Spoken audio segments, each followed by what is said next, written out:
Once upon a time, there was a variation so magical, so mystical, that it was named the fantasy variation. And in this game, Fabiano Caruana dared to employ it against Alireza Firouzja. So the variation goes like this. It's in the Caro Kann, and after black goes d5, white goes f3. That's what Fabiano Caruana played here. So he's playing for a win. This is Norway Chess 2020, round 8. The classical game was drawn, also in this variation by the way. So here Fabiano has to win with white. Alireza just needs a draw, but Fabi has 10 minutes. Alireza 7. Can he do something here? So after pawn f3, in the classical game, Alireza actually took. The pawn recaptured and he went e5. In this game, he goes for a different variation with pawn to g6. Now Fabi goes knight c3, the bishop came to g7, and here I quite like how Fabi plays. He goes pawn to e5. Another main move there is bishop e3, although then once again black can open the centre a bit more with takes on e4. When you go like this, yes, black can get c5, undermine the d-pawn, but now white goes f4, so that after captures, queen recaptures, your centre is still bolstered here. Now black wants knight c6 immediately, but at the moment there's a problem with this pawn. So Alireza goes bishop to e6 to defend. This is quite an ambitious way to play. He could have gone pawn e6, but he didn't want to kill his bishop. But now this one can run into knight f3, g5. It's just a bit of a shaky setup. So the knight did come to f3. Now this knight came to c6. Bishop b5 pinned the knight. And after knight h6 from Alireza, developing, coming to f5, looking to castle. Here I really like how Fabi plays. He just chops on c6. The pawn recaptures, and although he's given up the bishop pair now, he's got good control of these dark squares. We can see that c5's within his grip. He's going bishop e3, knight a4, really easy to play, and these bishops don't look so great at the moment. So queen c5 now from Fabi. This is a great move. He immediately pressures this pawn, asks black how to defend it. It's just a bit more active than starting with knight to a4. So here Alireza has to make a choice. Does he defend with the bishop, as he did in the game, or does he go queen b6? This move would have been better. If you capture, black's very happy to recapture with the pawn. If you go knight a4, well, queen a6 is actually a bit annoying for white. You stop the king from castling, you make white feel the lack of that light squared bishop, and at least these bishops now look a bit more active. This one can maybe come to g4, double-edged position. But what Alireza does in the game is go bishop to d7, and this is a bit miserable. That bishop's now very passive. It already came to e6, you've lost the tempo. Fabi's doing well here.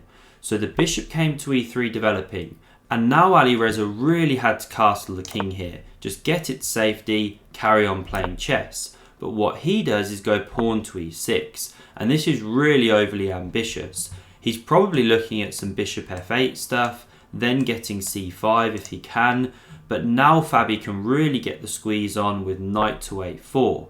Now knight f5 came from Alireza first. He kicks this bishop back to f2. He then secures the outpost of that knight with pawn h5, but now simply queen c3 from Fabi. A great move, anticipating any kind of bishop f8 stuff, and also clearing this c5 square for the minor pieces. Probably that knight wants to hop in, hit the bishop. This is a really miserable pawn structure now for black, as we can see.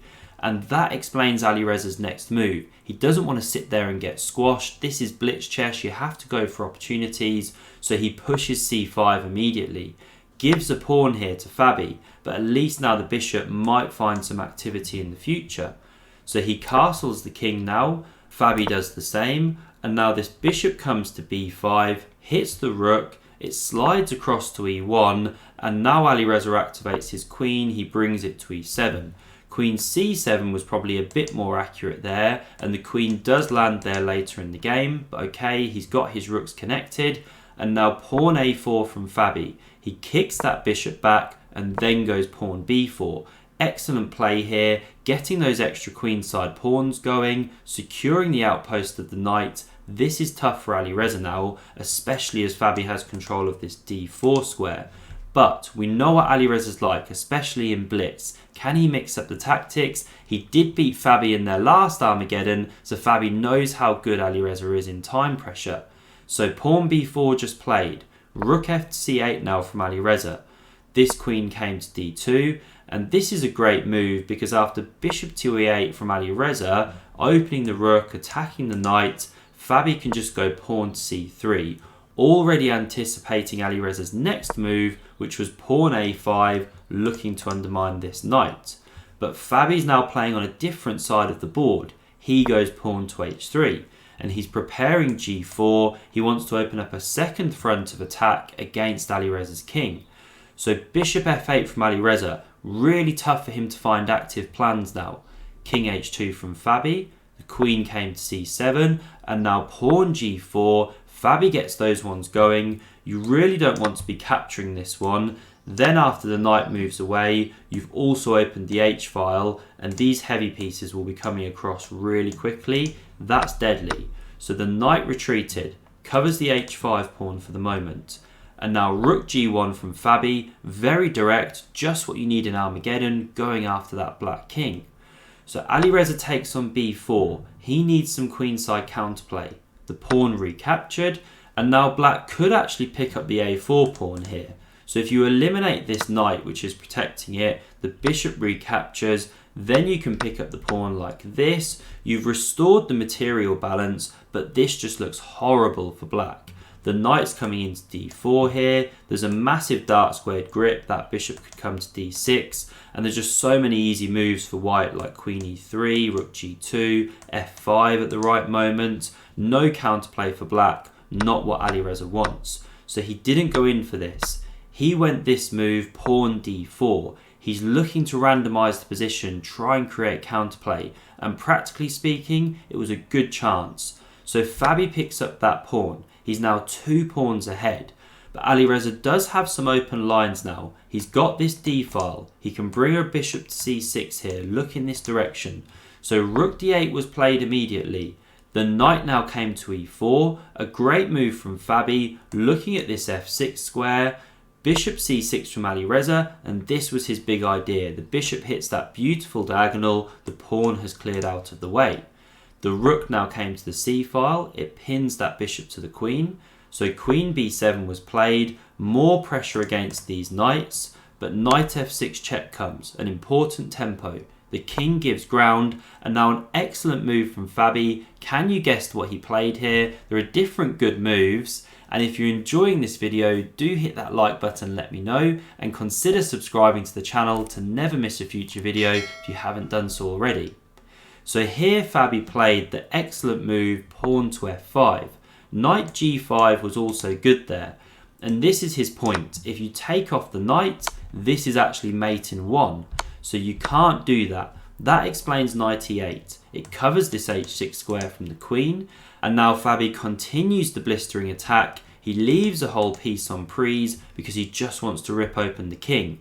Now takes here was also an excellent move, but what Fabi did was take on g6, still a great move. Now I won't show you pawn takes back here because we see that in the game. If black were to take here, well then rook captures is excellent. You just can't open this h-file, there's too many problems. So instead Alireza took on f3 here. He takes the piece, it is the best move, but now Fabi captures here, ripping open yet more lines. And the best way for Alireza to play here, the only way to still stay in the game, was to take on f6 here. Now it looks horrible because the pawn recaptures. Look at these menacing pawns, the queen's coming in.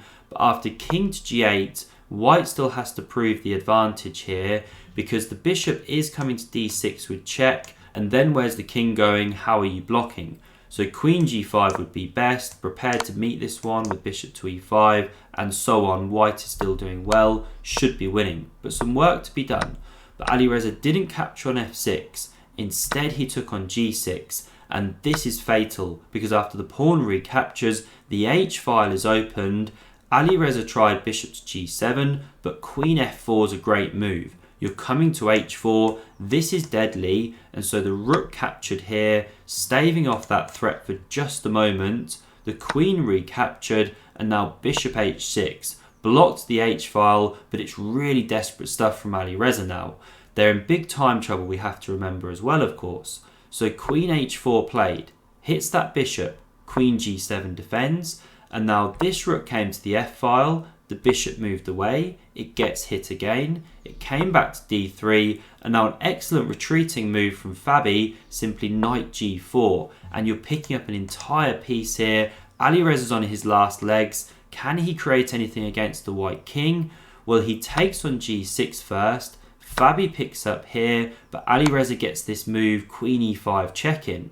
The rook has to block, and now it's so difficult for Alireza to mix it up and randomise it. How does he deal with these discovered checks from the queen? Well, he has to come queen h5 here, or he's getting mated.